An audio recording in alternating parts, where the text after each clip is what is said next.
Peace, peace, peace. John M. Boca, ETM Hotel, Rennie Sean. Welcome in peace. My name is Sean. I'd like to thank everybody for tuning into Science with Sean, man. Please like the show, share the show. Tell a friend we live. Uh, let's see what we got going on here. I'm gonna get right into it. Um, in case people straggle in, you know what I mean. I do have the sources in the description. I don't kick anything without a source. But I just want to talk about some latest studies and information regarding SARS-CoV-2 and an Omicron study that was done in the U.S., which has been previously peer reviewed, tracking evidence for the origins of Omicron, pretty much, through mice. And then there is a not yet peer reviewed article about the persistence of SARS-CoV-2 infection with the accumulation of mutations in a patient with poorly controlled HIV. Remember, we've had a discussion before about a patient who, well, for those of you who've been following me for a while, um, regarding HIV and how the virus mutates in that person. So I'm bringing it back to the light. Me and Chavis actually, Chavis had brought this up before, like a few days ago, but it is what it is. But it's similar to a situation where the 34-year-old lady who had HIV, how many times it mutated in her body. So this didn't mutate as many times as it did in the other lady, which was like 34 times. It was more so like 20. But we're gonna get into that.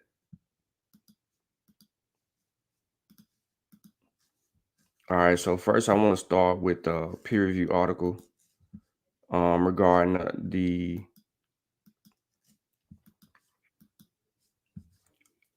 Omicron study in the U.S. You might want to adjust your screens. Let me see if I can do you one even solider.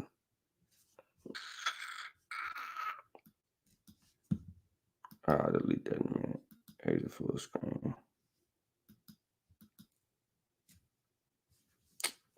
Guess not. There you go. All right. That should help all the eyes. What's good? What's good? What's good? What's going on, y'all? All right. So here's the peer review study. It was published yesterday. As you can see the date right here. You know what I'm saying? It is what it is with that. So we got that right where we need it. All right.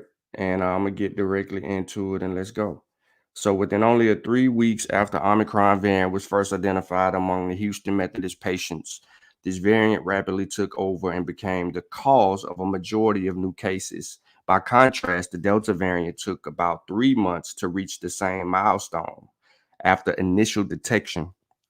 So I want you to think about the very first paragraph here, causing 98% of all new COVID cases at the beginning of 2022, and Omicron had affected 4,468 of Houston's Methodist patients by January the 5th. So in this very first paragraph lays the foundation of the rapidness of Omicron and how it became the majority of new cases in just a span of 3 weeks. As earlier mentioned, Delta took more of a course. It took time for Delta to get to where it was. We heard about Delta, but we didn't see Delta, right? We knew Delta was, in the UK, and eventually it would show its face here. But the transmissibility, that R naught, remember we talked about R naught, is the ability for it to spread and how many people it can affect in one place. That was that's how they measure it. So Omicron is more transmissible, making it attainable because of mutations and at the spike protein to reach more people, breakthrough vaccine protection, and so on. But it doesn't mean that it is more for a vaccinated person. Doesn't mean that it's severe. For an unvaccinated person, it's COVID is COVID is COVID. It's the same. You know what I'm saying? COVID-19 is going to be COVID-19 regardless of the variant. It's going to be COVID-19 for someone that is unvaccinated and hasn't encountered the virus. So, and what is let me X that out. So what is the first peer-reviewed US study investigating Omicron patients and their outcomes? Houston Methodist physician scientists revealed that Omicron patients are significantly younger, have increased vaccine breakthrough rates, and are less likely to be hospitalized and have a shorter hospital lengths of stay than patients with COVID-19 caused by Alpha or Delta variants. Consistent with the decrease in disease severity, patients infected with Omicron variant of COVID-19 required less intense respiratory support and had shorter hospital stays. Ponder that for a second. So we know the severity of Omicron. You heard me mention that a minute ago. Um, it's not as lengthy as Alpha or Delta variants, but yet you have these things that are actually going on with Omicron, allowing the infectivity to increase. So all that being is more infectious and less severe. But there's something key here. You know, um, Omicron patients are significantly younger. That's a key, right? My nephew, my great nephew, he's only like 7 years old. He just contracted COVID. Um, he's sick and all of that, but it's just showing you that how this virus is working, and I believe he got it from school, to be honest with you. Now, I haven't shared the show with anybody, so if you want to do me a solid and share it, that's cool.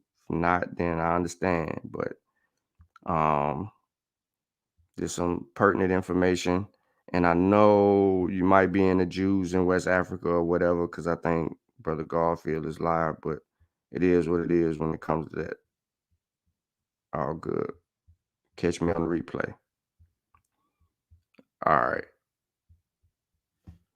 Now, the finding of this study is described in the American Journal of Pathology. Which we can go see. And the study is corresponding with the author on the study is this. So you know that, well, I'm sorry, let me rephrase that. James Mercer, MD, is the corresponding author on the study. Compared to Houston Methodist patients infected with Alpha or Delta variants, the median age of Omicron patients was 44.3 years old, compared to ages 50 and 48.3 years old. The length of hospital stay for Omicron is 3.2 days. It was 5.1 days of Alpha and 5.4 days for Delta. And Omicron resulted in 55.4% of breakthrough cases in vaccinated patients, whereas only 5.4% and 0.9% of vaccinated patients were infected with Alpha and Delta variants, respectively. So overall, we see here that Omicron has the ability to affect the younger more so than Alpha and more so than Delta, but that median hospitalization age was less than the previous two. And one of those reasons could be because of um, infectivity, but also you have people that's receiving treatments that they didn't have earlier on when Alpha was taking its course and Delta was running behind it. And what I mean by treatments, I'm talking about monoclonal antibody treatments. You know what I mean? Ways to actually, to prevent the spread of the infectious disease and monitoring it. And then you have a working vaccine in the communities as well. So for those people who are vaccinated, but also the reason that we are being infected, which you never can stop an infection.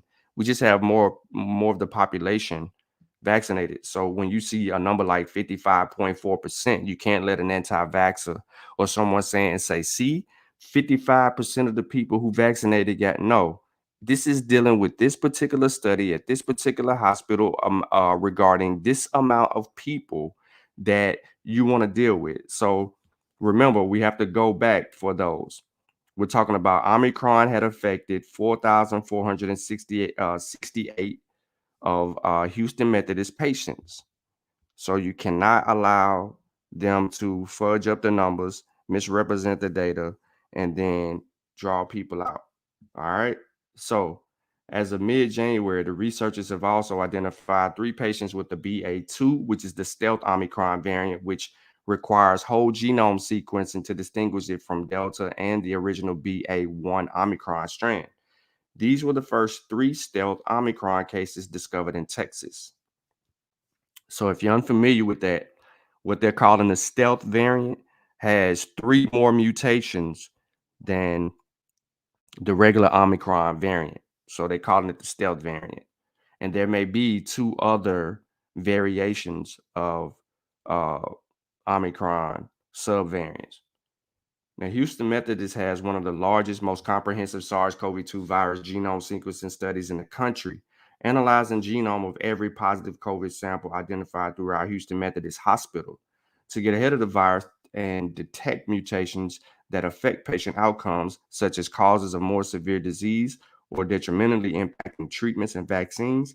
Houston Methodist has sequenced nearly, look at that, 80,000 SARS-CoV-2 genome since the beginning of the pandemic. And it also says it's here in the picture, right here. Houston Method is one of the largest, most comprehensive SARS-CoV-2 virus genome sequencing studies in the country, analyzing genome of every positive COVID sample identified throughout Houston Methodist hospital system, right? Sequenced nearly 80,000 virus genomes since the beginning. That's a really big deal. So this study draws out the understanding of how transmissible Omicron, the variant Omicron is, but it also shows that it is less severe in its spread of infectious disease, hospitalizations, but you still have people that are dying right now from contracting the Omicron variant. So, you know, and those people that are dying are in the unvaccinated group. And just yesterday, I believe we were at 3,300 deaths or something like that for a day. We're probably around, we were at, like I said, 1,200 at one period of time, but we're at, somewhere around 2,500 a day or something like that, something crazy. And we're leading the world in COVID deaths. So go figure that.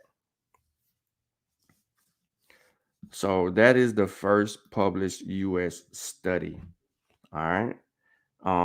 And I was looking in the chat to see if anybody had any questions, anything related to this particular study, or, it's pretty much clear. This article isn't over contextualized, and it doesn't have a lot of jargon in it. It just gets straight to the point.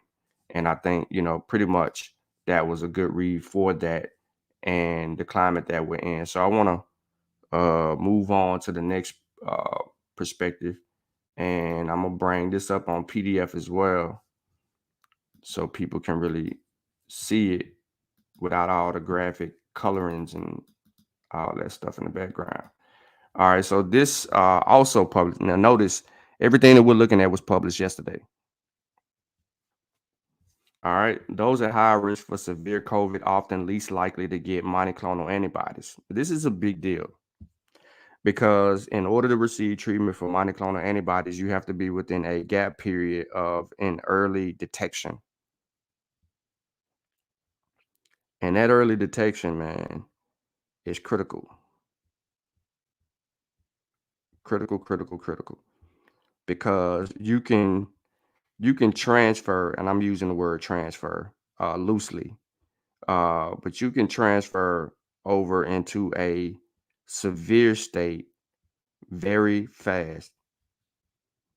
You know what I mean? Like, you think you going home to quarantine for 10 days or 5 days or whatever, and then next thing you know, you hit with an increase in respiratory issues, and you can't breathe, and you have now had to go back to the emergency room, and you're on an ECMO machine, and next thing you know, you out of here in some cases, or you have a long bout with the virus, and it causes you to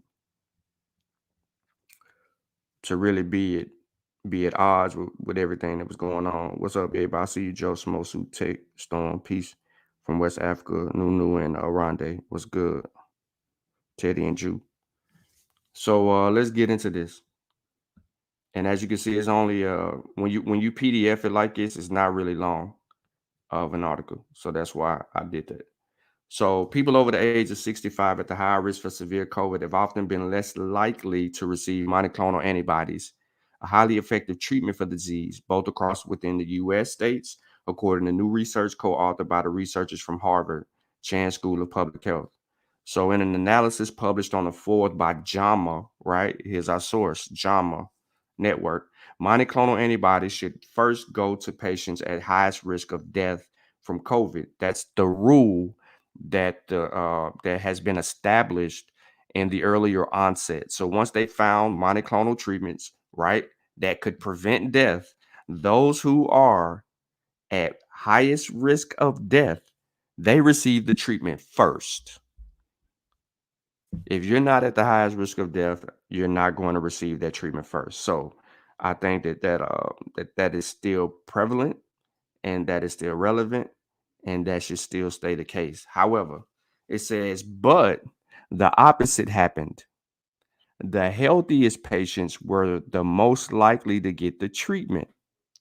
Unfortunately, our federal and state system for distributing these drugs has failed our most vulnerable patients. I don't know if you remember hearing about this in the news and things of that nature when this issue cycled the first few times around, where they were talking about our most severe aren't receiving the treatment. It's the people that are healthier that are getting the treatment, because you had people that was going in early detection and they're trying to get monoclonal treatment, but you got people that we just sent home. And I'm gonna give you a really, really, really, really, really good example. And I know why, and I said it earlier. But if Sister Benita is here, like her uncle would have been eligible for monoclonal treatment in the earliest stages of detection. He was sent home where his symptoms evolved. His symptoms evolved so much so he was rushed to the emergency room, right? Um, having respiratory issues, couldn't breathe, had to be sent to the emergency room. He was kept there. He was fighting the battle for like 10 days, 14 days, something like that. He developed liver issues and other respiratory issues, along with blisters on his skin, um, on his legs, and I think his arms from his bout. And then he had some other things that was actually going on within his body as well. He's still fighting this thing as we speak. I don't have an actual update on him, but it is what it is. He would have been the perfect candidate for monoclonal antibody treatment, but he was detected and he was acting like he wasn't really having any issues with anything. But he succumbed to COVID later on down the line, where his stuff developed, and he wouldn't have had that bout had he had that type of a treatment. So anyway, monoclonal antibodies are very effective at treating mild or moderate COVID infection among non-hospitalized patients. See what I mean? He was a non-hospitalized patient at the time. But during the pandemic, monoclonal antibody treatments have been in short supply. So federal guidelines prioritize patients at higher risk of being hospitalized or dying from COVID, including older people and those with chronic conditions. That's supposed to be the case. The researchers wanted to learn how the limited supply of monoclonal antibodies therapy was allocated to the patients at highest risk for severe disease. They looked at data from more than 1.9 million Medicare beneficiaries who had been diagnosed with COVID-19 between November 2020 and August 2021, and compared rates of receiving monoclonal antibodies by age, sex, race, ethnicity, region, and number of chronic conditions. This is what they found. The Medicare beneficiaries who weren't hospitalized or didn't pass away within 7 days of diagnosis, only 7.2% received the treatment. The likelihood of receiving monoclonal antibodies was higher among those with fewer chronic conditions, 23.2. Of those with no chronic conditions received monoclonal antibodies versus 6.3 to 6% and 4% of those with 1 to 3, 4 to 5, and 6 or more chronic conditions, respectively. Researchers also found that blacks were less likely to receive monoclonal antibody treatments than whites, which was 6.2% versus 7.4. None of y'all should be in awe about that particular statistic. Black people don't even want to get a vaccine because of some of the influential messaging on social media. But if you're willing to receive monoclonal antibody treatment, it's the same as getting vaccinated. However, monoclonal antibody treatment does not stop you from being reinfected, and therefore you still need to get a vaccine. But black people were less likely to receive monoclonal antibody treatment because really in our early detection, we don't even pay attention to it till we got symptoms. And then by the time we get symptoms and we want to go to the hospital, it's not too severe, or we're trying to use herbs and spices to fight a novel virus.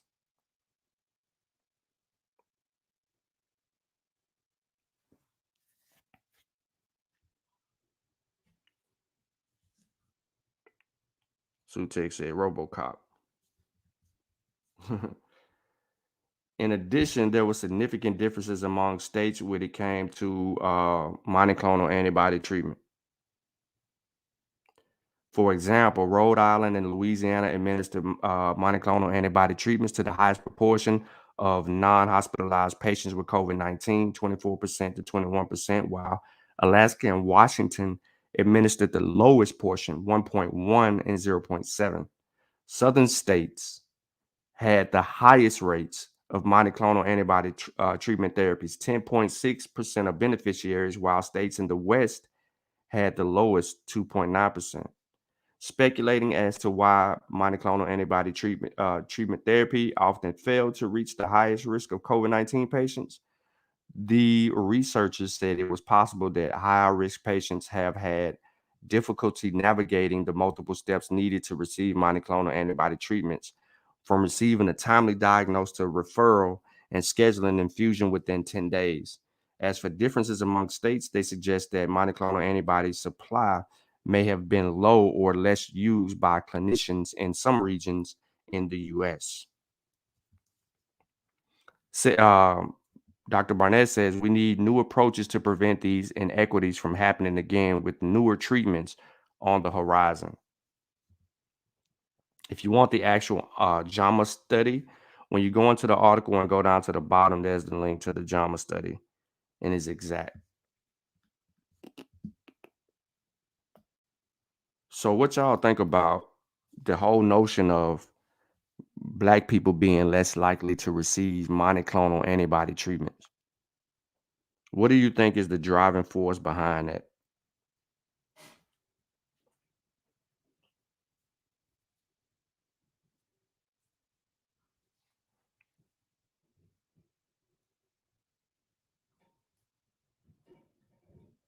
What you think is the driving force behind Black people being less likely to receive monoclonal treatments?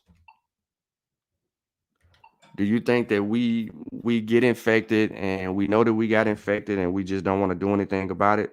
Or do you think that, you know what I'm saying, like we don't really care for the treatment because we don't trust the government or the hospitals, and therefore there ain't nothing most people can do?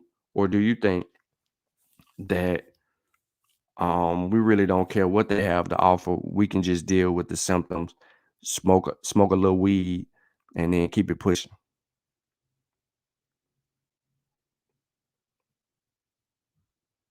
Yeah, but a lot of these cases, insurance is not an issue. You know what I mean? We're in the middle of a pandemic, so it's not really insurance driven in some instances.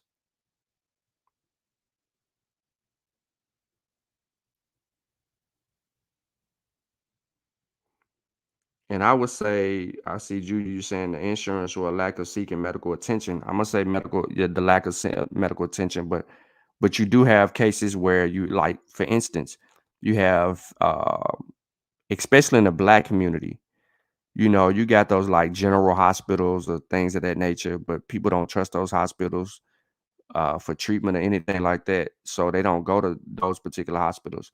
But it should be some type of subsidies or something set up for treatment for these people.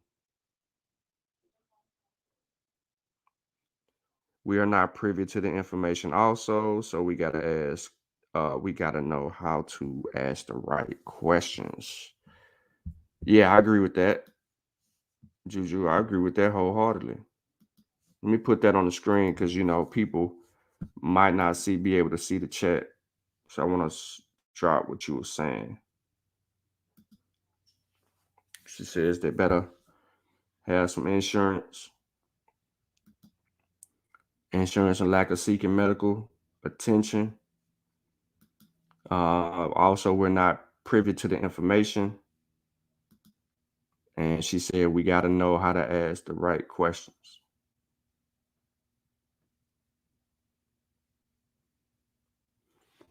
So that's what it is right there. What about anybody else? Anybody else got an opinion on that? Or you pretty much align yourself with where Sister Juju is with that?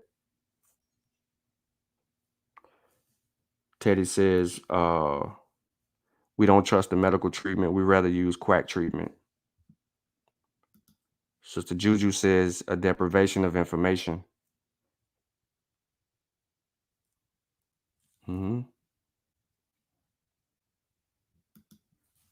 Yeah, it's crazy. Oh, she hit us with one more. Lack of access to vital information. Why do you think that why do you think that, Sister Juju, when you have channels like this channel this channel and the other channel, the Moss Warrior Clan channel that I be on, that I've consistently been trying to get this information out to people, and even using my YouTube page, and then you have doctors, right? And then you have open access journals and articles. If my internet is messing up, let me know.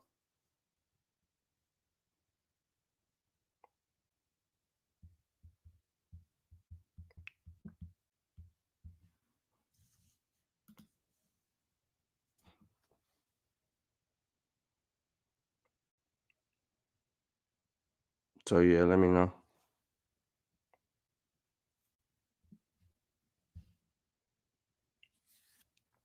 All right, let's move on.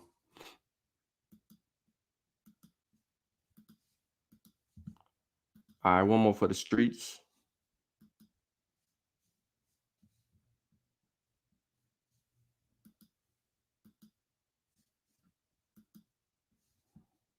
This is a little longer. I knew I would spend some time here because this is some information right here. So I'm not going to go through too much. I'm gonna give you enough. But before we do, Sister Juju says access and inclusion is important in these cases. Willful ignorance will be the death of most of us. Chavis says lack of willingness to leave the comfort of ignorance. Yeah,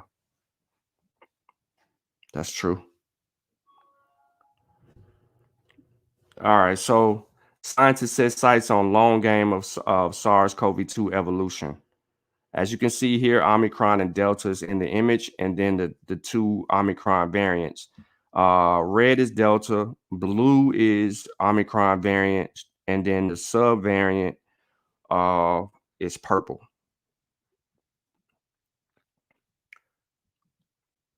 So on Friday afternoon, this past December, more than 130 scientists gathered on a Zoom meeting to talk about Omicron, the latest SARS-CoV-2 variant of concern, which has ripped across the globe with ferocious infectivity. The collection of names and faces on the call span disciplines and viral. Listen to the names that was on this call. 130 scientists on a Zoom call, listening to the qualifications that are on here in their respective disciplines. There was on the call span disciplines: virology, epidemiology, infectious disease, immunology, computational biology, critical care medicine. It spanned institutions from Harvard, Massachusetts General Brigham Women's Hospital, the Broad Institute, Boston University, University of Massachusetts, countries from the U.S., South Africa, Botswana, and England and India. Did y'all hear me talk about registered nurses, or biochemist or dermatologist. Did y'all hear me mention dentist, orthopedic specialist? Did y'all hear me mention any of those? Masseuse? I didn't mention none of that stuff. And the reason that I'm actually saying that, right, is because a lot of the times we're getting people, excuse me, that are in Senate hearings and student, parent, teacher conferences that are spouting out information that are not in none of the following disciplines that I just mentioned. None of them in there are in those areas of concerned disciplines. They're elsewhere, and they're trying to teach us about a pandemic, and they're not in the field of these specialists, and they don't know how that science works. They're familiar, they became experts in what they do, right? A virologist can't go to a dentist and tell a dentist how to pull a tooth or how to administer pretty much anything there because it's not the same field. An epidemiologist is not going to go to that same dentist and tell them how to track cavities. Oh, yeah, my bad. And I didn't say herbalist. That's a fact. I didn't say herbalist. But let's move forward. Questions that spark rounds of discussion that they included. Where did Omicron come from? Is it more compatible of dodging immune defenses? Is it more virulent than prior variants? How will vaccines and treatments hold up against it? These were the questions. At the writing of this story, Omicron has peaked in many places. A sister subvariant, BA2, has started gaining foothold, and some of these questions have been answered. Yet, the questions raised on the call matter beyond Omicron. They will be the same unknowns that scientists may face with any variant should they arise. In that sense, Omicron may not be the end of the virus evolutionary story, but merely a twist in a plot. Untangling the evolutionary maneuvers of shape-shifting virus is the mission of the Viral Variants Research Group of Massachusetts Consortium on Pathogen Readiness, an international scientific effort led by Harvard Medical School that was established in March 2020, addresses both the immediate long-term challenges of COVID-19 pandemic and to enhance preparedness for future ones. Mass CPR researchers Jake Lemix and Jeremy Lubin, who co-led the viral variant groups, and their colleagues have hosted these international multi-institutional, multidisciplinary Zoom calls every week in an effort to map the virus's changing biology and behavior, to unravel how its newly acquired features may alter the way the virus interacts with its human host, and to glean clues about the virus's evolutionary future.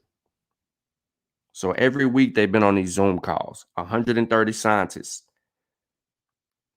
This is a similar behavior when D614G, the original or the ancestral strand, began to emerge out of Wuhan or China, someplace in China, but people designated to Wuhan. This is how you get to mapping or sequencing the genome, these Zoom calls. But anyway, the complex questions we deal with involve the whole range of expertise from patient care to atomic structure, said Lubin, who is a professor of molecular medicine, biochemistry, and molecular pharmacology at UMass Medical School. These calls have all these experts working together, educating each other about their respective fields. I want to hint on this. This is key. Let me zoom in a little more. These calls have all these experts working together, educating each other about their respective fields.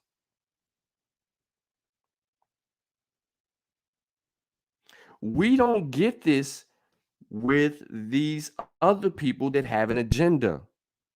Why is it that these people can meet every week, 130 scientists about something, and then you have a Senate hearing that doesn't include any of the respected people in their fields having this conversation? But yet, the things that go viral are the things like that Senate hearing from the sister that's at 2.3 million views in less than a week, and it's full of propaganda. And she's an anti-vaxxer who's against mandates and doesn't have a substantial position, and she's just a registered nurse.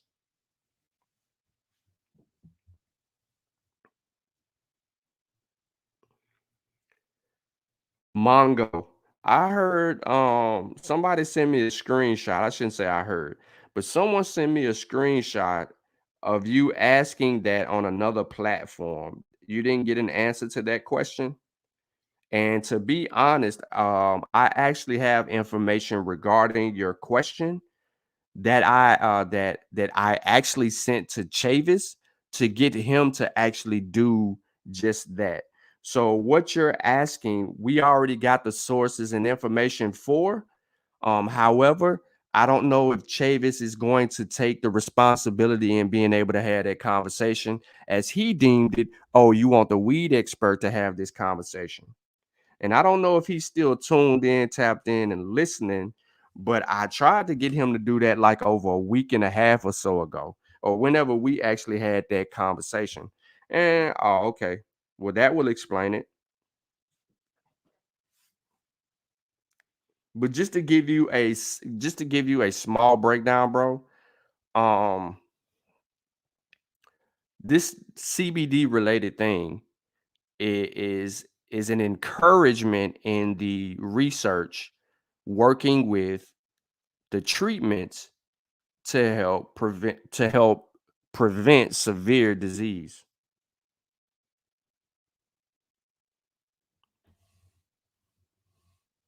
Well, I don't know if he's going to speak on it because he pretty much hasn't done so yet. Because he's encouraged to argue with someone on phone calls almost every day now versus him being able to continue to prepare himself to provide that information for the people.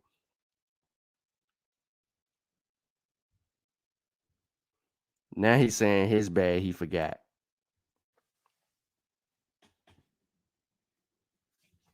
But if he stops arguing with the distraction and focus on the said subject, you would have already had that answer, Mongo.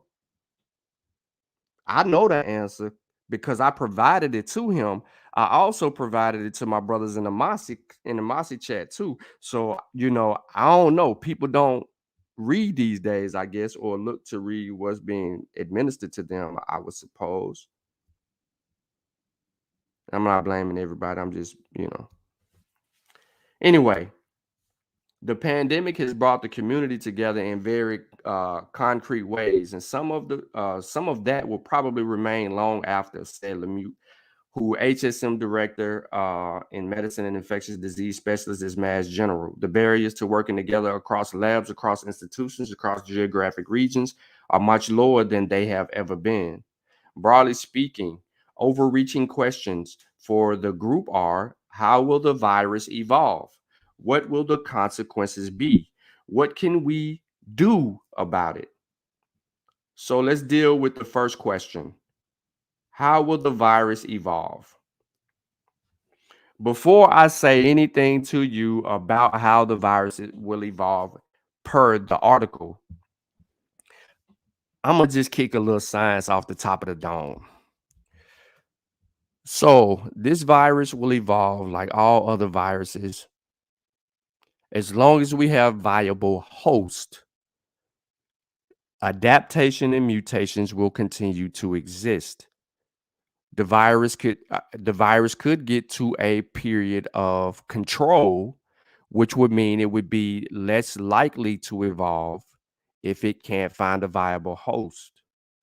But as long as it can replicate and adapt, then it can adjust to vaccine protection, and it can mutate at the spike level, which can supersede entrance into the vaccine protected people and even the people who've been infected and had been reinfected. Then it goes back to the spread of disease. How infectious will the spread disease be? Well, in vaccinated people, we've seen so far that even with the breakthroughs in Omicron, the severity of infectious disease is less likely. Symptoms will remain mild. But what happens if a variant evolves that's like Delta, um, but with the breakthrough ability of Omicron, and it has more mutations at the spike site, and it's more evasive against your B and T cell protection? What happens then? See, that's what we don't know. We're talking about something that can develop. Remember, variants can either be weaker variants. That's why you don't hear variants of concern on the variants of concern list. You don't hear about those older variants or those new subvariants that may have popped up, but they haven't been um, that infectious or that noteworthy, right? So it's like a wait and see almost. But if we continue to increase vaccine efforts and we continue to uh, decrease the opportunities of viable host around the globe, because this is a global pandemic, then we would more than likely have it under control. Is this something? Is SARS-CoV-2 like influenza? That has yet to be determined, because we haven't vaccinated. The globe is not really vaccinated against things, and we don't see stuff happening. However, because we've already been afforded vaccine protection, and these new variants or super variants that may emerge in the future, we just don't know how that'll happen. But because we got that earlier protection, those of us that are vaccinated, the likelihood of us you know infectious disease increasing in us, and causing severe disease is probably it's probably not going to happen. But let's see what the experts say, and then we'll see how I just kicked what I kicked, and then we go from there. But I'm standing on the side of our science being able to do whatever. It's more than just that article though, Chavis, but that's one of them. There's also another article that actually detects, but people are not actually reading the article about the whole weed thing. I don't know why he dropped the article. He just should have put the presentation together and did it. But he's grabbing the sources that we have in the back and provide them to y'all for Mongo. So if you paying attention to it, he basically just sourced you up and answered your question. It's unfortunate that you couldn't get the answer that you was trying to get. Yeah. So he gave you the study, Mongo, and he gave you a similar source. He gave you the study and he gave you a similar source. Now, what I mean by similar source is that it has the study in it, so it's going to link you to that, but it's going to be easier for you to read. So the question is, how will the virus evolve? The past as prologue. There's an adage in human psychology that the best predictor of future behavior is past behavior. This may also be true in the case of viruses up to a point. Knowing a pathogen's evolutionary history is important, but not sufficient to predict where it may be headed. SARS-CoV-2 evolutionary track record is too short to provide meaningful insight about its future, and the virus's record thus far has underscored its unpredictable nature. Could the clues come from other coronaviruses, perhaps? but not very reliable ones. Lubin and Lumex warn since each coronavirus is its own entity, making it challenging to draw broader comparison. Some of the comparators for SARS-CoV-2 would be SARS-CoV-1 and MERS-CoV, which are related variants. I mean, related viruses that have infected people. Lubin said they are a good example of how impossible it is to predict where we're headed because SARS-CoV-1 became extinct and MERS-CoV has a total different mode of infection and persists in an animal reservoir. Another factor that makes forecasting difficult is the relative scarcity of pre existing knowledge on coronaviruses. The world entered the COVID-19 pandemic with only a handful of coronavirus experts, Lubin said. The world entered the COVID-19 pandemic with only a handful of coronavirus experts. You remember, we had an expert that was working on research related to COVID variants, but government shut down the funding, ceasing the advancement in that research. And then lo and behold, years later, we where we at.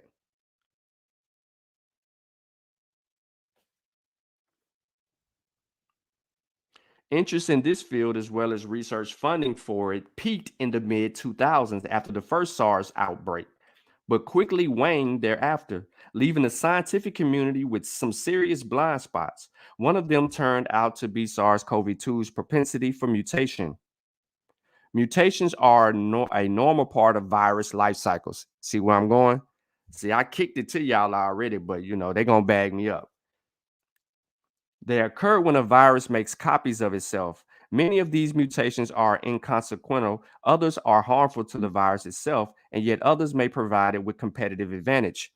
Basically, what I told you earlier. So we want to draw out a boy named, well, yeah, I can say a boy, I don't care. We can bring out a boy named Darwin, right? Survival of the fittest, right?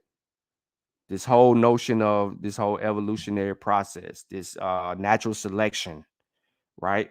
Viruses have that process too. I told you earlier that viruses can either variants can either be stronger than they were, or better than they were, meaning more transmissible, more infectious, more than Delta, or they can be weaker, stronger or weaker. Viruses have that same fit level. Therefore, the study of natural selection would help you understand virus evolutionary process as well, because it happens in real time. It's different from human evolution. In the earlier 2020, the assumption and hope was that SARS-CoV-2 would not change too fast. Like other coronaviruses, it has a mechanism that prevents too many changes or errors on the viral genome during replication. The virus has proofreading machinery unique to coronaviruses. And so the word on the street was these viruses were not as error prone as other RNA viruses like polio virus, influenza virus, or HIV-1, Lubin said. Indeed, early in the pandemic, SARS-CoV-2 accumulated about 2 mutations per month, a slow rate of change, which supported the initial forecast of SARS-CoV-2 would be a sluggish mutator. Yet a small minority of scientists, Lubin included, were not as saging. In March of 2020, Lubin began to pore over data from 1918 influenza pandemic. He came across a striking chart showing 3 major spikes in deaths in the UK over the course of 1918 and 1919 as a possible indicator of repeated cycles of infection caused by new viral variants.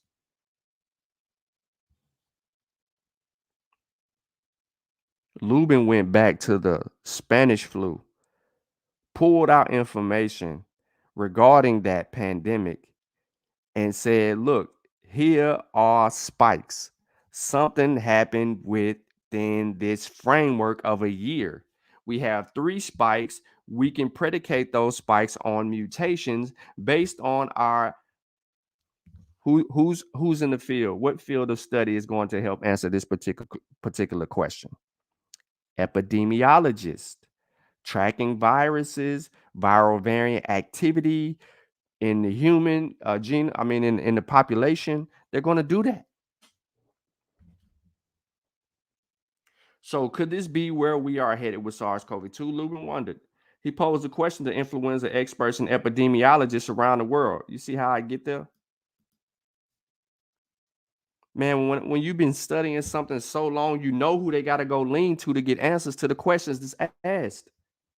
That's an epidemiological question. Many got downright angry for even suggesting that possibility. Response Lubin and Lemieux say may have been driven by a well-intentioned, if misplaced, impulse to reassure people and avoid being alarmist. The thing is, if you're saying the house is not on fire, most of the time you're right. The house isn't on fire. But sometimes when the fire alarm goes off, the thing to do is evacuate the house. Lubin's suspicions were amplified by the appearance of some ominous changes in SARS-CoV-2 genome. One of these changes was the mutations that changes the spike protein called the D614G, the ancestral strand. Your boy be on his stuff.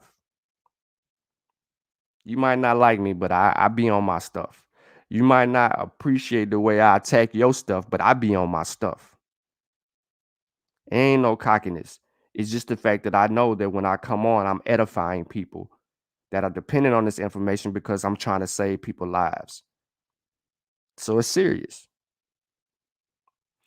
Lubin had noticed it because it reminded him of mutations he studied in Ebola viruses in 2 previous outbreaks. Single amino acid swaps in the protein machinery that the virus uses to invade human cells. This suggested to Lubin and a handful of like-minded colleagues that this mutation might be an adaptation that could increase SARS-CoV-2 infectivity, just like the analogous change had done in Ebola virus. So they used 2 things that you heard me mention earlier. The ancestral strand as an example, the Ebola virus as an example, and adaptation based on previous research and outbreaks in other viruses. So in autumn of 2020, the first variant of concern entered the scene, setting off a wave of disease and death across the globe. There appeared a creature with maybe 10 times more mutations than had seen in any previous strands from the pandemic up to the point. It swept through the planet and took over, and all of a sudden, the conversation changed.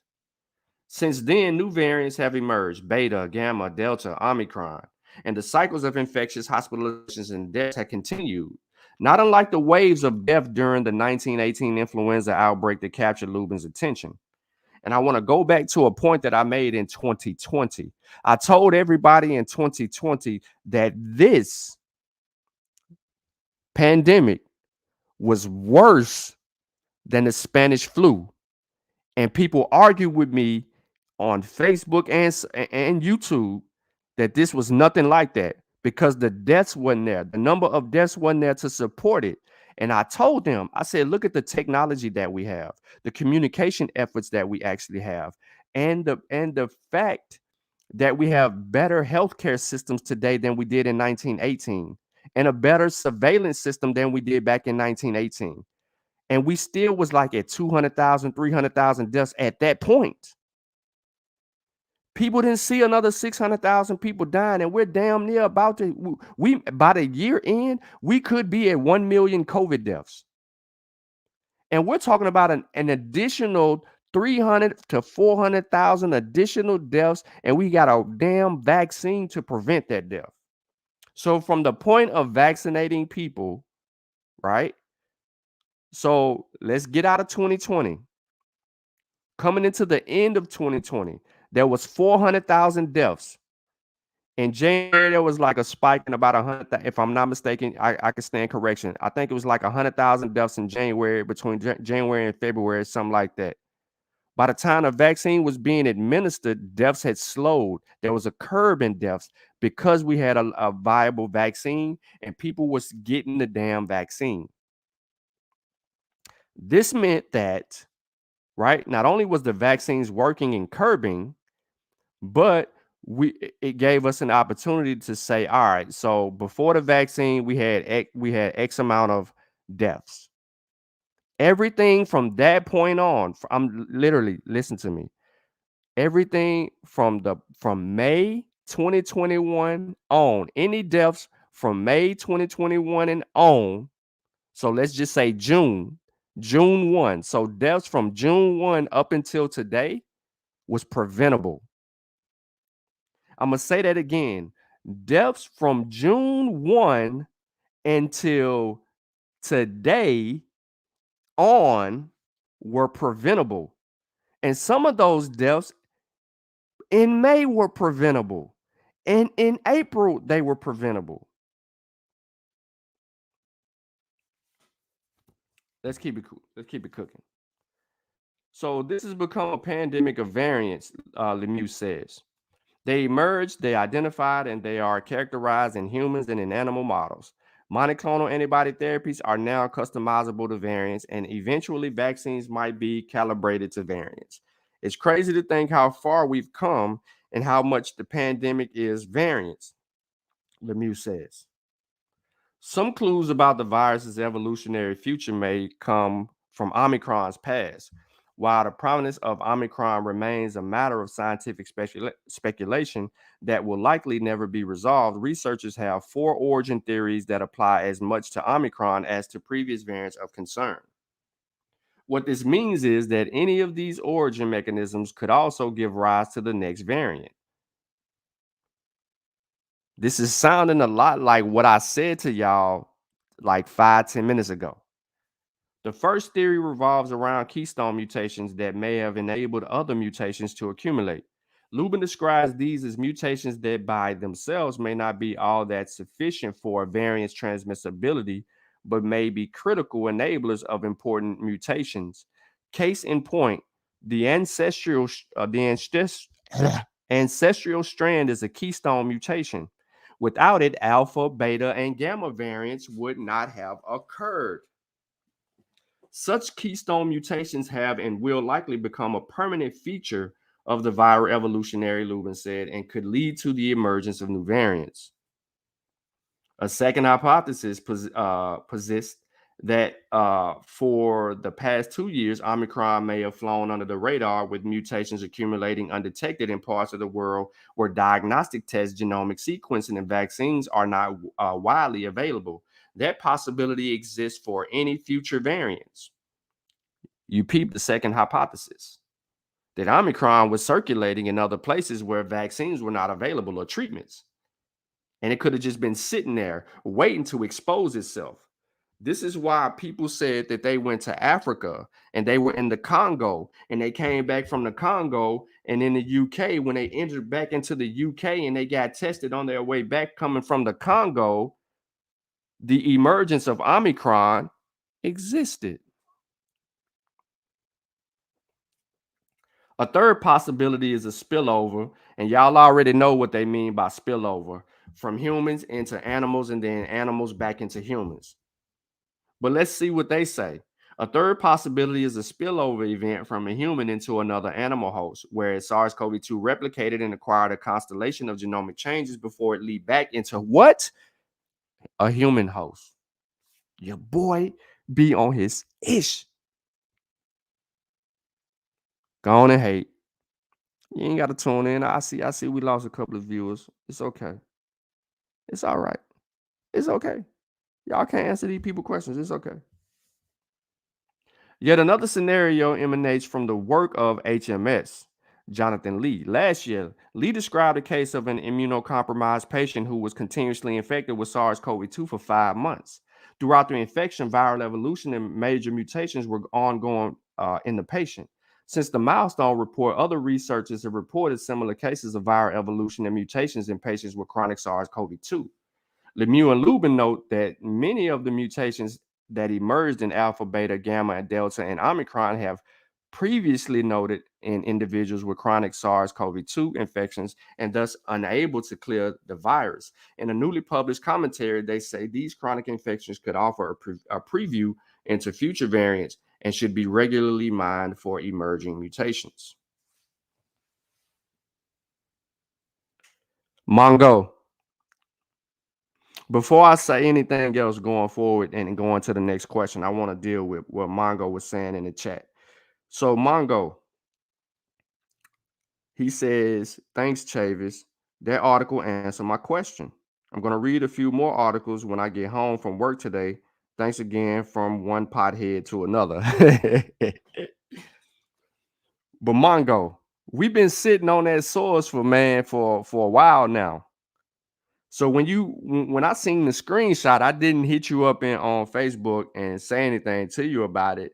I just pretty much I was just gonna sit here and wait because you know I knew that I was trying to push Chavis to do the presentation on it, and I was giving him the information on it, and he had something. So I was just, here, man, here go the source, here go this information, here you go. And then there's another study. I mean, there's another source that he didn't show you. I don't think. I don't see it put in here. That actually gives you an abstractive perspective as well, which pretty much bags up the study. But it is what it is with that, bro. We knew the answer to your question.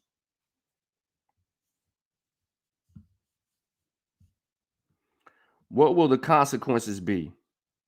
Middle school biology lessons may have left many of us with somewhat simplistic impressions of evolution as a strategically selection process.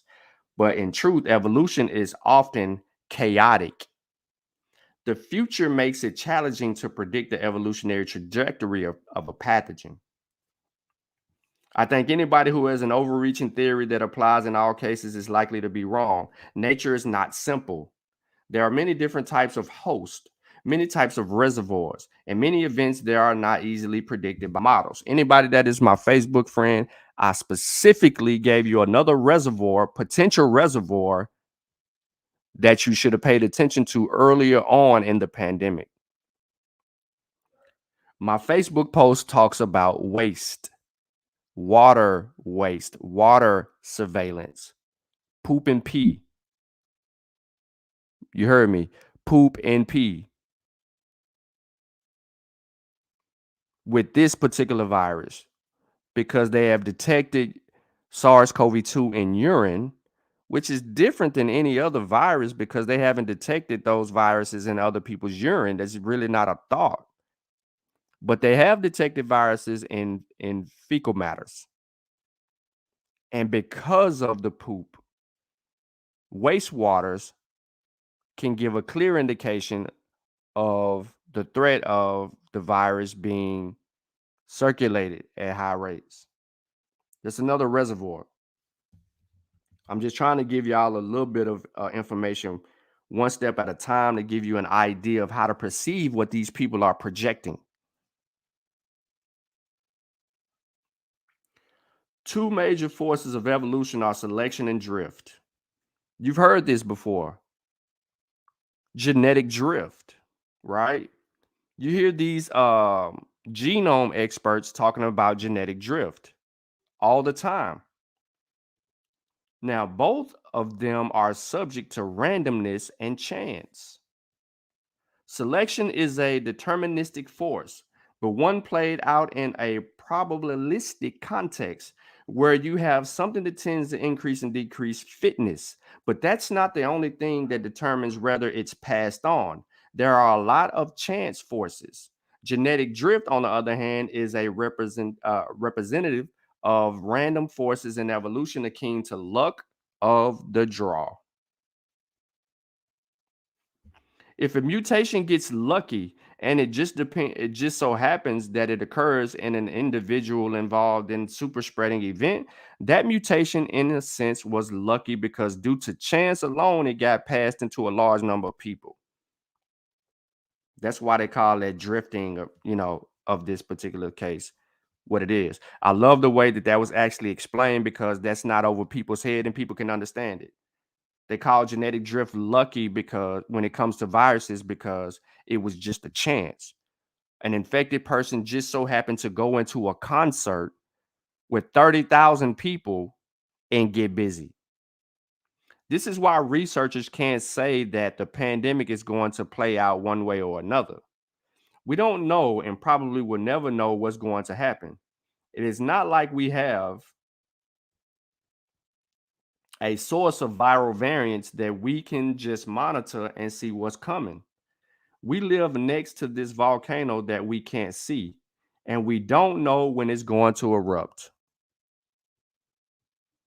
Yeah, you hella late, bro.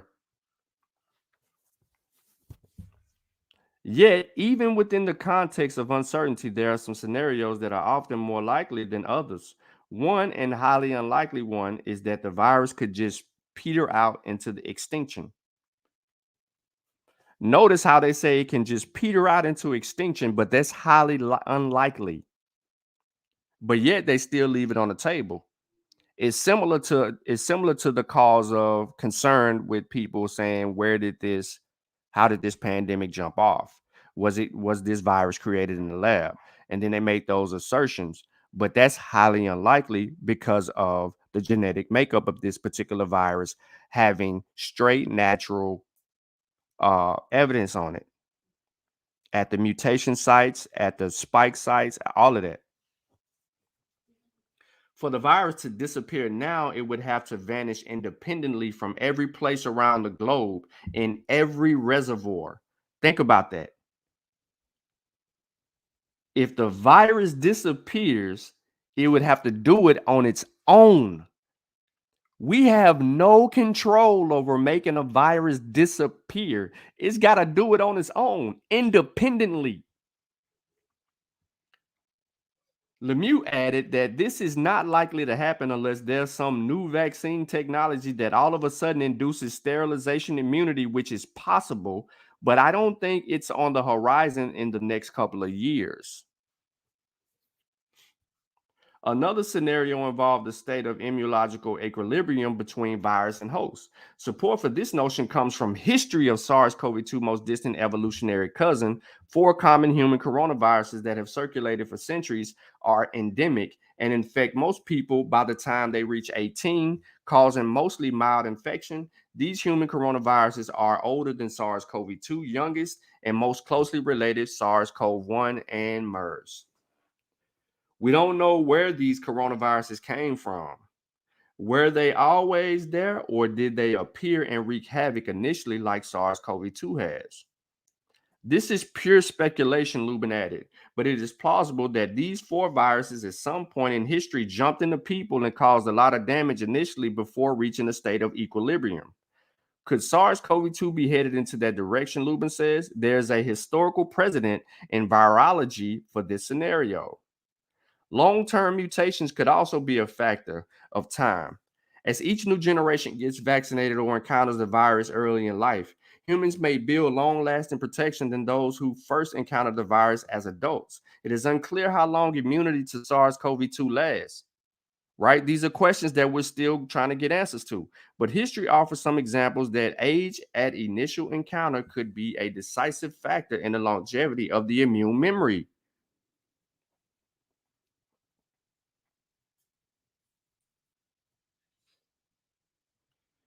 And that is correct. Just smoking weed to fight COVID is not going to help. Potheads. Now, there are a lot of viruses that you get as a kid, which are annoying, maybe severely unpleasant, like chickenpox. We haven't really seen that, but there was an outbreak in Florida at a school that you really don't want to get as an adult because the consequences are very different. The age when you encounter a virus first really changes the outcome. Yet another possibility might be a gradual loss of virulence. Indeed, one of the most frequently asked questions is whether pathogens tend to lose their virulence over time, independent of the host's immune defenses. There are people who like that idea, who could find an example of two in history. Lubin says, but I think if you poll the people who study it most deeply, they are not so sanguine about it. There's no prior reason why a virus should become less pathogenic. So long as there are susceptible people for it to infect, if it kills off 1 billion people, there are still 6 billion hosts left. It doesn't really matter to the virus. Mm. I think anybody who has an overarching theory that implies in all cases is likely to be wrong. Nature is not simple. There are many different types of hosts, many of these reservoirs, and many events that are not easily predicted by models. One such hard to predict event would be genetic recombination, which represents yet another possible evolutionary development, one that could take a benign or ominous turn, depending on what new features the virus acquires when combining with one another. I said this earlier, but I gave you the example of this super variant that could possibly come together and handle business. But in the scientific terms, they are catching you up with where I said what I said. Recombination will come in two forms: a melding of two SARS variants. Oh my goodness. Sean, hey, Sean. Yeah, what up, bro? What's good with you? Didn't you just say that about like 20 minutes ago? You was trying to kick it. You was trying to give people your perspective on how you saw this thing and how it would play out. Yeah, bro. So what's up with that? Oh, okay. So you really do be studying. You just don't be making this shit up in your head. Nah, bro. I actually do be studying, paying attention, and reading books and articles and journals. I've been doing that for like 2 years, respectively, on just this pandemic alone. But before that, future researchers and things like that, which helped us get into these conversations that we had around the community regarding the subject matter. But no big deal. You know what I'm saying? I'm just doing my work, doing my part as a avid researcher and using proper research methodology to educate our people. Oh, okay, that's cool, bro. That's cool. But damn, why they hating on you? That's a damn good question. Recombination could come in two forms: a melding of two SARS-CoV-2 variants. Delta marries Omicron, or a mashup of two separate variants. In the latter, SARS-CoV-2 and other respiratory viruses could exchange genetic material during replication inside a host cell and spawn an entirely new virus. But because viral recombination between two viruses can occur only during replication inside a host cell, SARS-CoV-2 would have to encounter another virus replicating in the exact same cell at the exact same time. So similar to the case where we had an elderly woman infected with the Delta strand and the beta strand. She had both. She died of both, right? She had not I said delta and beta. She had alpha and delta. My apologies. I was in Miami at the time when the news broke that this lady was had this older lady had succumbed to her death via two variants. Now imagine those two variants, right, meeting at the same time, emerging at the same time, and combining at the same time, recombination at the same time. And it came out of her and went into other people and it began to spread. We're talking alpha and delta. That would be that would have been crazy, but we really don't know. It possibly could have already happened, and we just don't have the data or the surveillance tracking because it was underfunded and people weren't actually paying attention to that. This is why you also need to get the virology books that we suggested, because there's a build on recombination in the book to help us clearly understand what recombination is and how it affects people.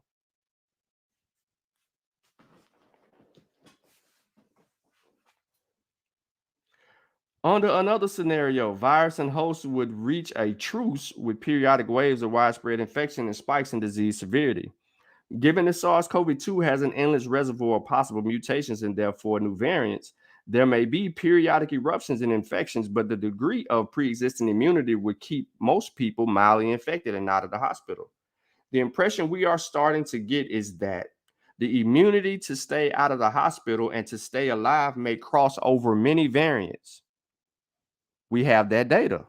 We have supportive data that shows that us vaccinated people, right?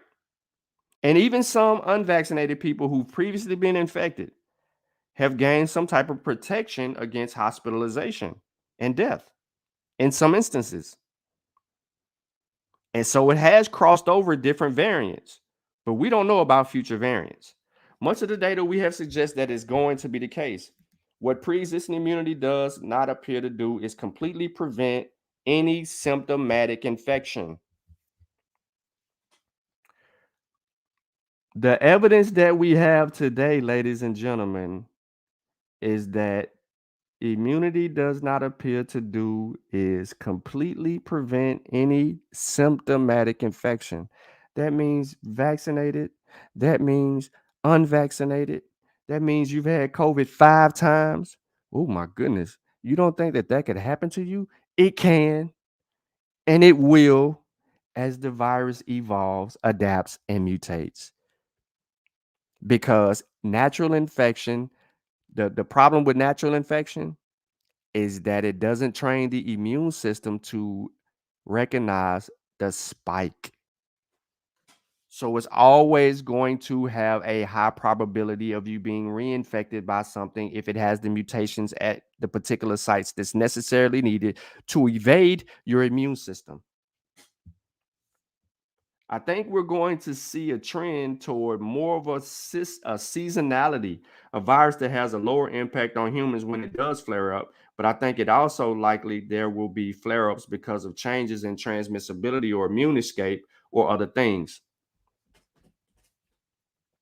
Regardless of which scenarios end up occurring, experts say there is 100% certainty that at least two things must occur to prepare humanity better for the next variant. And indeed, the next pathogen, proactive surveillance and global immunization. So we're coming down to the back end of this. And the last question that was asked is what can we do moving forward? We can vaccinate. We can continue to wear masks, continue to wash our hands, continue to practice social distances, continue to limit our ability to be, continue to work from home, um, continue to not be in too many events where this thing could spiral out. Continue to, um, if we're having an event, have events that are geared toward people coming in the building that have been fully vaccinated. And if that fully vaccination requires booster shots, allow those people who have been fully vaccinated into to these football games, basketball games, hockey, soccer events, baseball. Why am I saying it like that? Is because you're less likely to transmit. You're more likely to recover faster,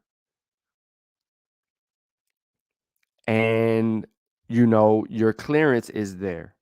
So if you do that, then you would eliminate the possibility of potential breakthrough infections and the spread of an infectious disease. That means using these sporting events to control, because these sporting events are spreaders.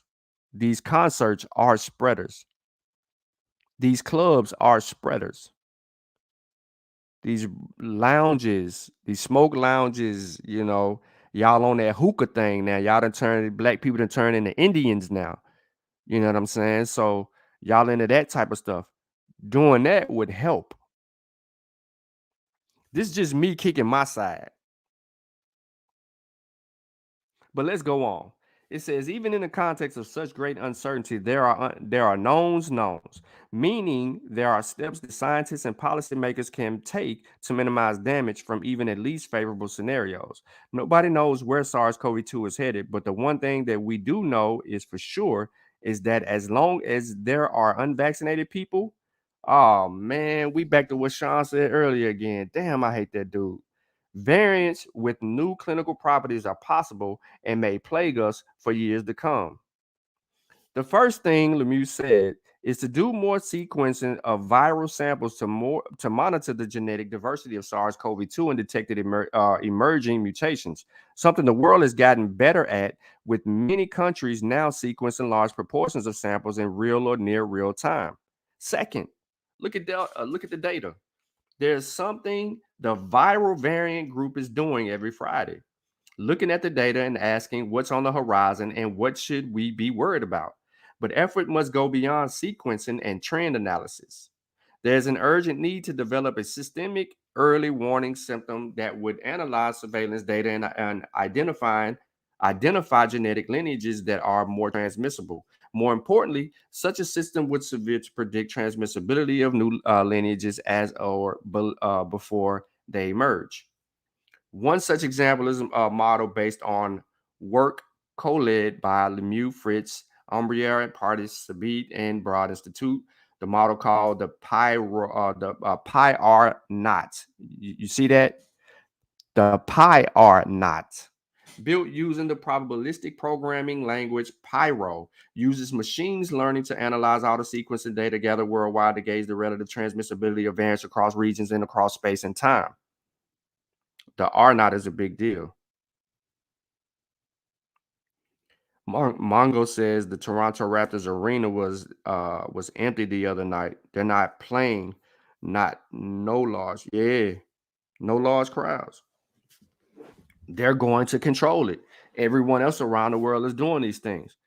Says this can help explain how the virus is becoming systemically more transmissible over time. The model can predict how fast a new lineage might spread based on its mutational profile and identifies viral lineages of concern as they emerge, which in turn can help determine which mutations look suspicious enough to test in a lab and be checked on for increased infectivity of pathogenicity.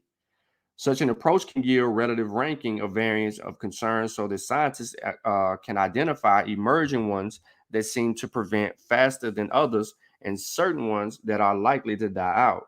Eventually, scientists would need to develop a priority system that could help them distinguish better between dangerous variants and those that just need watchful observation. At some point, we're going to have to back off.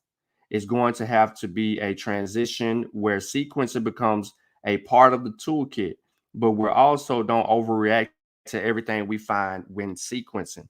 Even the most sophisticated epidemiological tracking approaches will not be sufficient to get a handle on the contagion if they are not complemented by widespread vaccination.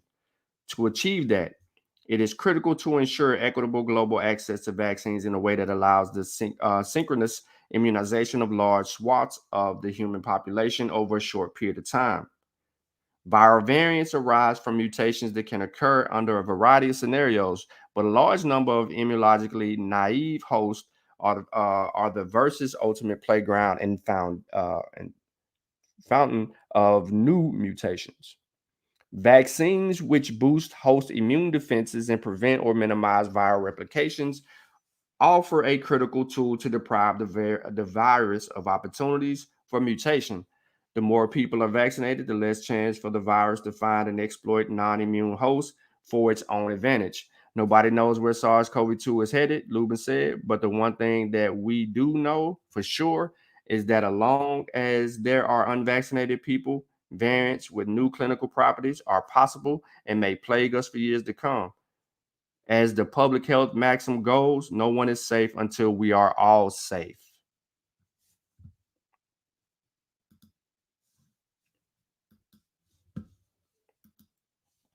So what's up?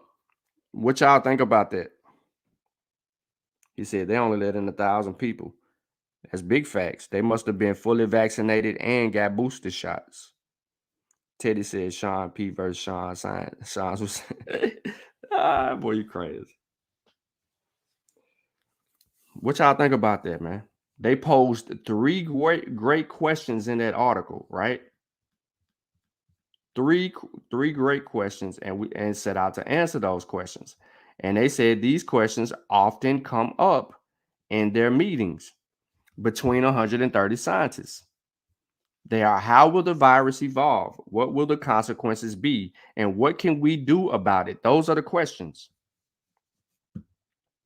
I'm gonna put them in the chat for y'all because these scientists on that Zoom call can't be the only ones that's answering these particular questions. So for the listening audience and those of you who may catch the replay, these are the questions. Feel free to comment on the video if you're catching the replay to answer these questions. Hypothesize. That's it. I'm challenging everybody that's watching this particular live stream and or the replay of this particular video whenever you catch it to answer these three questions. How will the virus evolve? What will the consequences be? What can we do about it? Speculate, whatever you want to do. Like I said, hypothesize, give your perspective. I gave mine. I did it on a live and you heard me give it.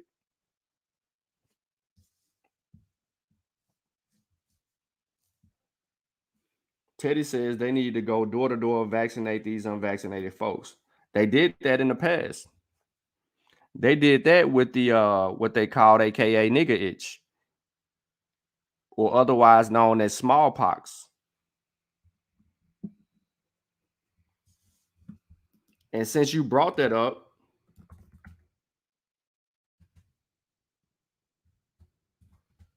let me try to find it.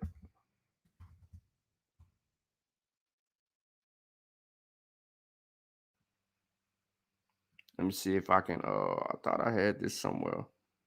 I gotta go probably on my other laptop.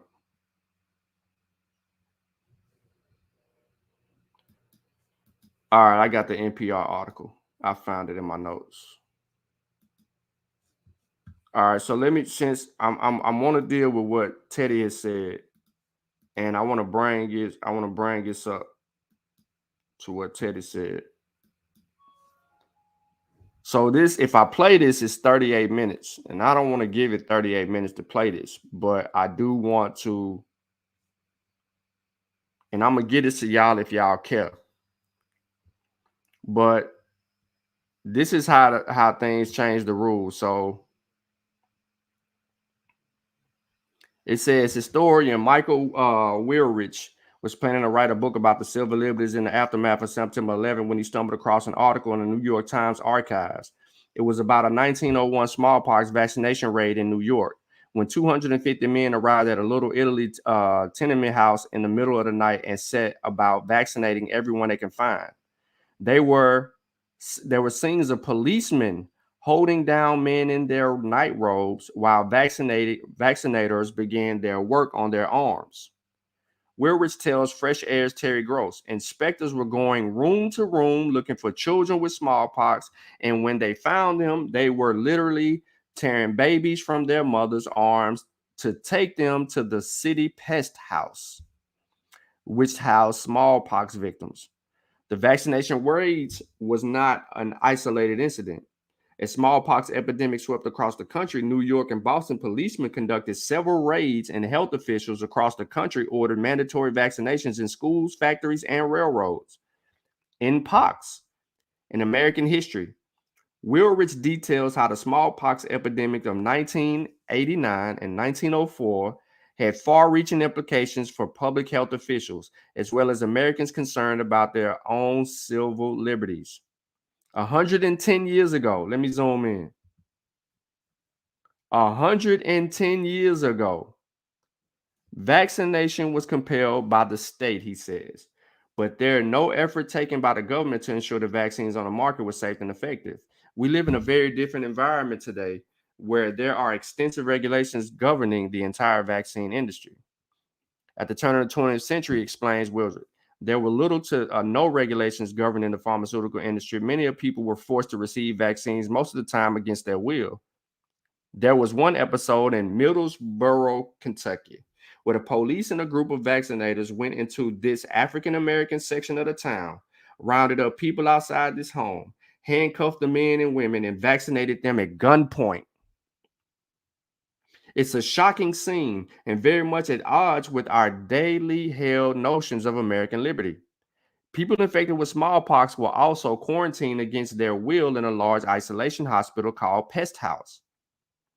People would literally drag there against their will. Some of the most poignant scenes are when mothers are fighting with health officials to keep their children in their homes rather than have them be taken off to a pest house.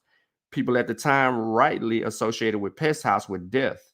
That's where someone was taking to die.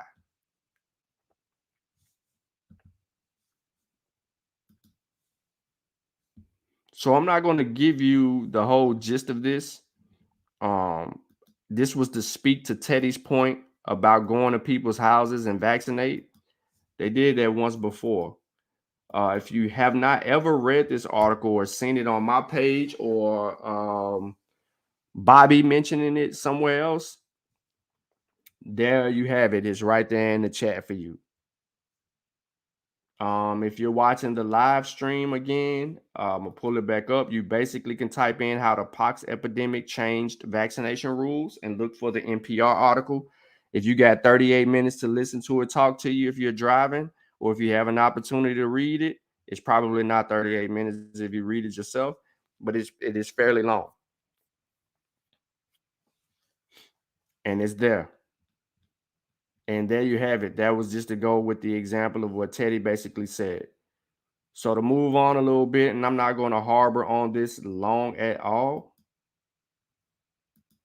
but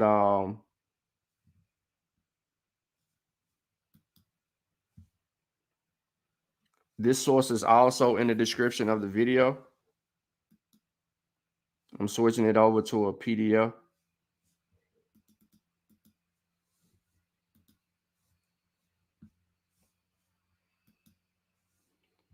And as you can see, this is a conversation that Chavis and I probably had the other day, I think. I don't know. But anyway, I'm just going to read the abstract to you.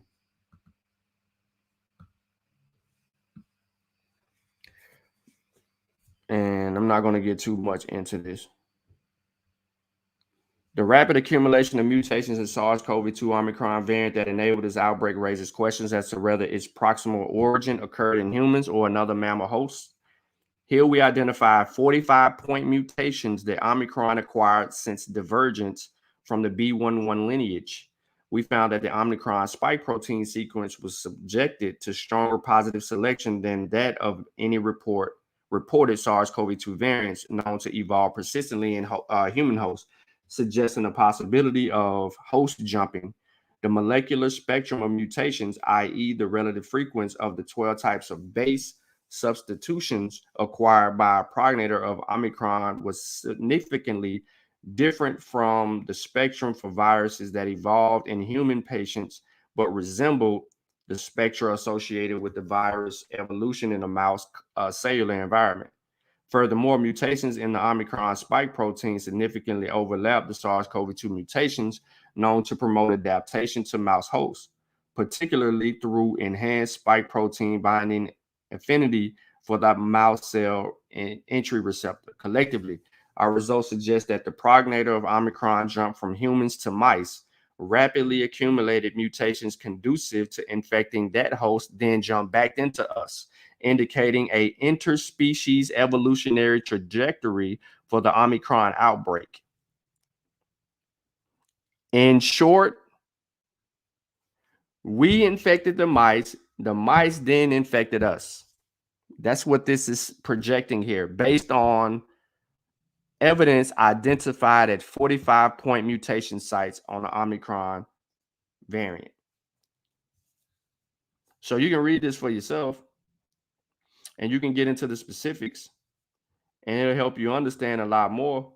But I didn't want to harp too much on it. I wanted to give you the abstractive view. I could have went directly to the results and read it to you and pulled out things. But the key point here is the 45-point mutations that were identified. And then knowing that we can affect animals, and the animals can then, it could jump from human to mammal. From human to animal, animal to human. Just like those ferrets, just like potentially our pets, birds and things of that nature. Yeah. So I wanted to kind of bring that to y'all, but not harbor on it too much. And as you can see, all I did was to make it more visible for me to read, was view PDF and go from there versus just doing all of this. Because I found out lately that just doing y'all like that don't help us. So if I'm able to PDF it up for y'all in advance, then we can do that. This is something that me and Chavis talked about, and I already mentioned this earlier, but just letting you know that I have the information. This is the lady who's young in age that has received 20 mutations. This is her. Let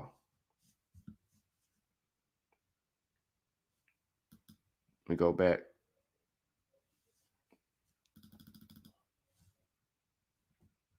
So this speaks to what I had mentioned earlier on in the show regarding this HIV patient, 22-year-old female with uncontrolled advanced HIV infection was persistently infected with SARS-CoV-2 beta variant for 9 months.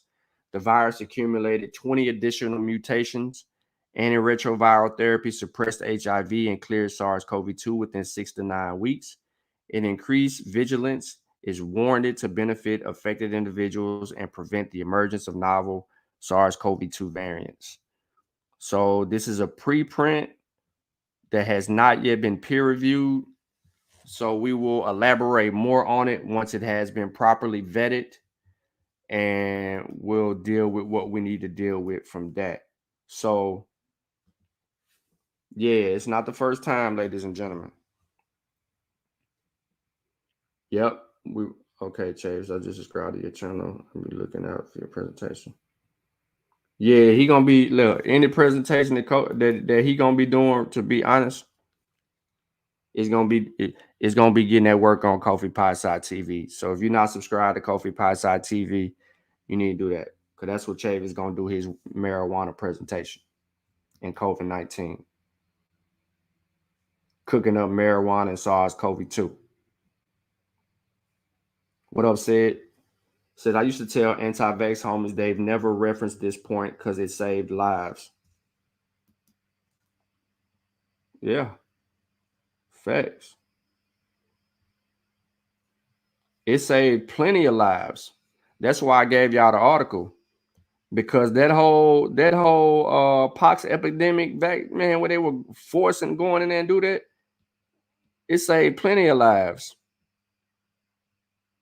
Big controversy over that, but it saved lives. Those efforts saved lives, ladies and gentlemen, like tons of lives. Like they literally did that. And that's why I said from June 1 up until now, everybody that have died from the virus, it was preventable. Those were preventable deaths. Just to be real. And then you have people out there talking about that you can't prevent deaths. Death is something that you're going to succumb to no matter what. When there's a virus out there that is the cause of that death, we can prevent that. You have things that are unjust that just happens naturally. Yes, absolutely. You can't predict certain things, but there are some ways that you can prevent it. Like if you don't go to the club that night, like, nah, man, I don't feel right. I'm gonna chill out tonight. I'm gonna Netflix and chill. And then something happened at that club. See, that's why I ain't go out.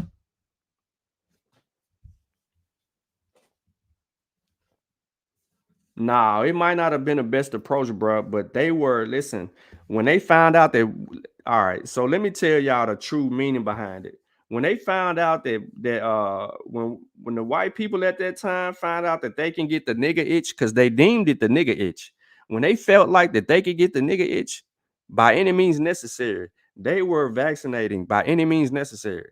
They called it the nigga itch. This is your disease, my guy. Similar to your, your ex-president Trump calling the virus the Chinese virus. This is the same behavior and mannerisms of these white people for quite some time. They call smallpox the nigga itch. They call SARS-CoV-2 the Chinese disease.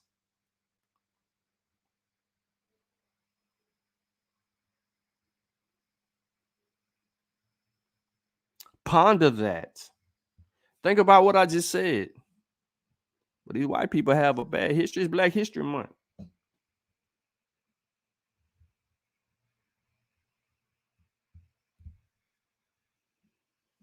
It's Black History Month, man. You know what I'm saying? So look, man, I've been on for about an hour and 40 minutes. There's a lot of information in this particular bill. Hopefully people can learn from it. Hopefully there's some insightful information in there. Like I said, if you missed it earlier, and you catch the replay, I did pose 3 questions that I put in the chat and I put on the screen. So when you're rewatching this video and you come across these questions, please feel free to put your answers in the comment section of this particular video if you're interested in that dialogue. And one day we'll go back and we can review people's answers to these 3 questions that I have on the screen right now. And then we can do a slight build, or we can just have some people come on the panel. And as a matter of fact, if there's anybody that want to share their perspective right now, they go to the link. Just bring your ass on here and handle your business. If anybody want to go ahead and give their shots at these 3 questions right now for the listening audience, feel free to come on. But absolutely, handcuffing people to vaccinate them and doing vaccination raids saved lives, period. It may not have been the best, but it happened and it worked. But it only happened because these white people knew that now they could contract the nigga itch.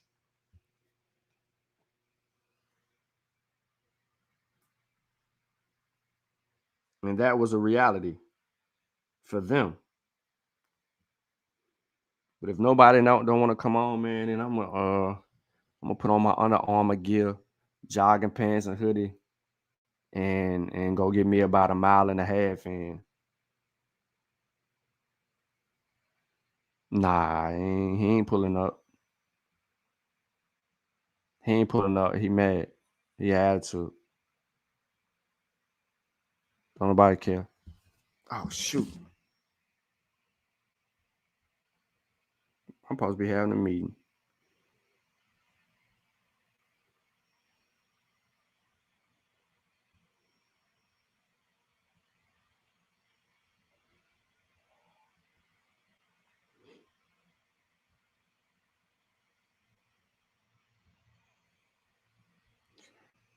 Oh, we ain't had it yet. He said that's something about dude I don't like.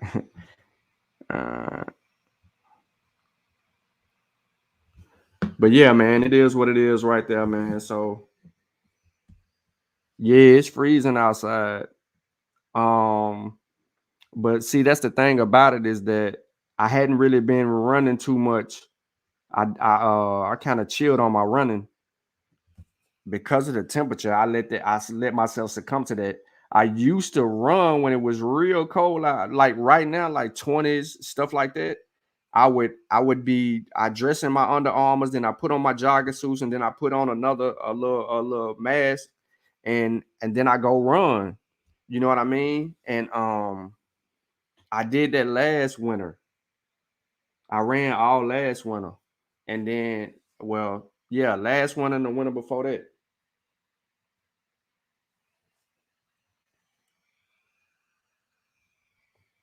I was out this morning and the wind was kicking. So you was jogging too? I went out there this morning because I gotta let my dog out every morning. But I went out there just before I went live about less than 2 hours ago.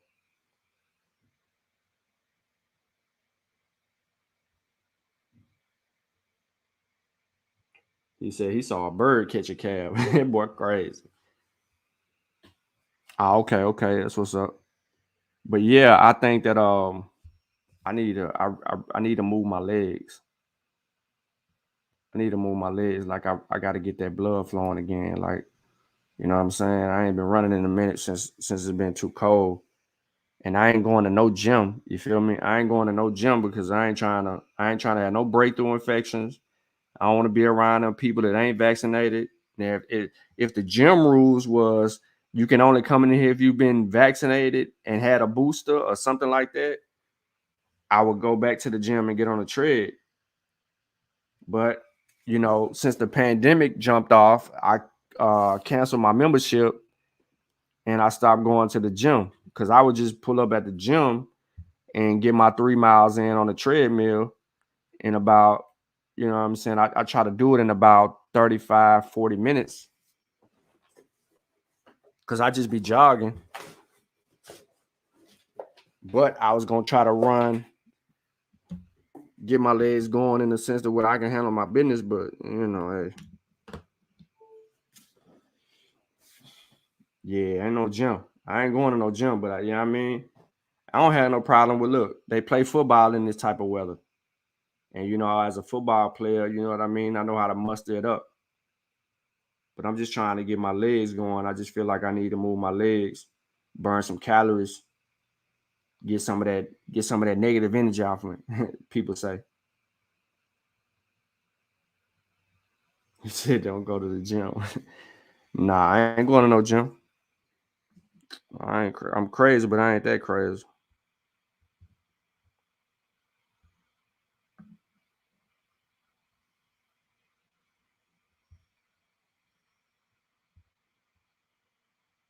Yeah, but man, I had already told Chavis, man, long ago that he needed to do that presentation. We should have already had it, but I'm glad that you brought that up though, Mongo, because you know what I mean. I could talk crazy to him. See the effects, Chavis, if you not putting together the work when we having a conversation about it. You see the effects of that? Because now look at where we are.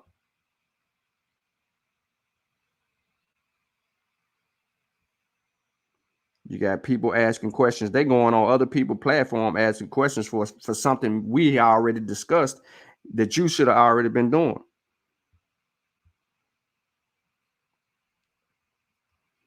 But nah, man, if nobody gonna hop on who want to answer those particular questions, you know what I'm saying? I'm gonna cut up out of here. I'm gonna give you about another 3 minutes. You know what I'm saying? I done talked up a storm. And we actually covered a lot of information because you have to think about it. The relevance of what we covered today were things that actually just published yesterday.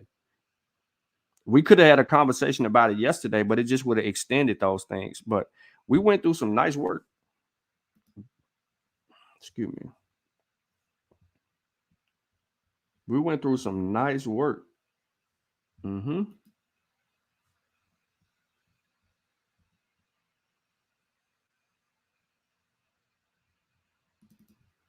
So I think everybody should appreciate that. You know, hopefully people appreciate that emergence of continent from racial what is this? Oh, dismemberment of anthropologists' responsibility toward Africa. Oh yeah. I don't know why I read that out loud. Y'all wasn't supposed to know nothing about that.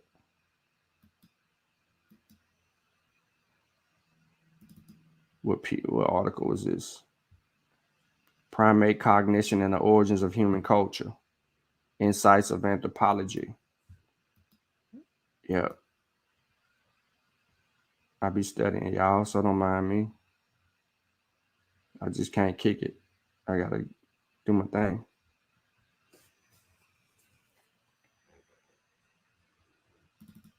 What's this? Immune evasion of SARS-CoV-2 emerging variants. What we have learned so far. This I think I might drop this on y'all. This from last year. It was received May, but it was published in June. Um, this whole evasiveness thing we've been on about. Let me see if there's a way that I could. Nah, I can't do it. I can put it on the screen, but I'll say that for a conversation for another time.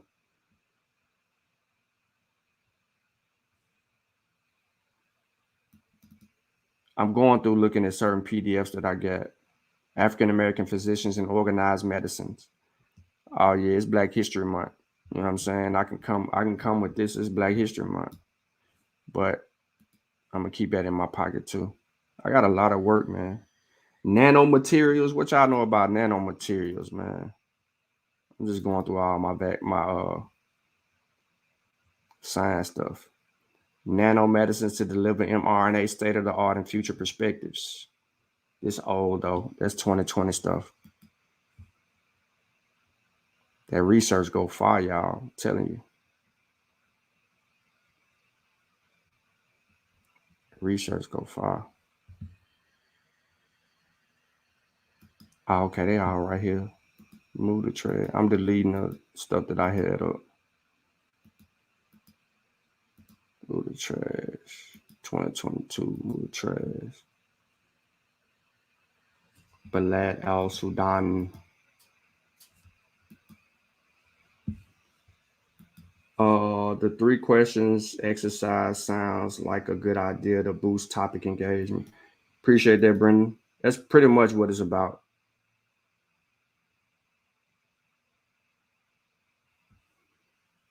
Chavis, he said his book will be there whenever the mail get there. Yeah, that's pretty much it, man. So, with those 3 questions, that's what I'm looking to do to see what people's mindset is.